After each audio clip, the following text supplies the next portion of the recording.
നമസ്കാരം, തേടായി ന്യൂസിലേക്ക് സ്വാഗതം. ദൈവമില്ലായിരുന്നുവെങ്കിൽ ഈ തേങ്ങായ്ക്കുള്ളിൽ ആര് വെള്ളം നിറയ്ക്കും? ഒരു പരസ്യത്തിലെ വാചകമാണെങ്കിലും വളരെ ചിന്തിക്കേണ്ട ഒരു കാര്യം തന്നെയാണ്.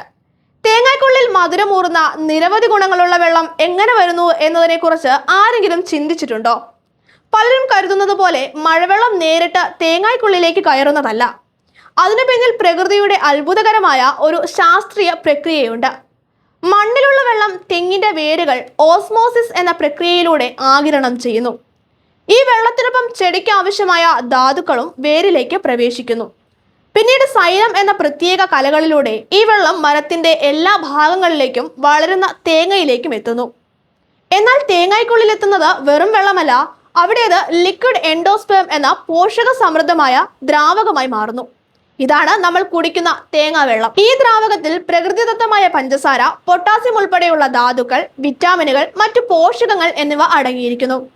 അതുകൊണ്ട് തന്നെയാണ് തേങ്ങാവെള്ളം ആരോഗ്യകരമായ പ്രകൃതിദത്ത പാനീയങ്ങളിലൊന്നായി കണക്കാക്കപ്പെടുന്നത്. എന്നാൽ ഇതിന്റെ പ്രധാന ദൗത്യം മനുഷ്യന്മാർക്ക് കുടിക്കുവാൻ വേണ്ടിയുള്ളതല്ല.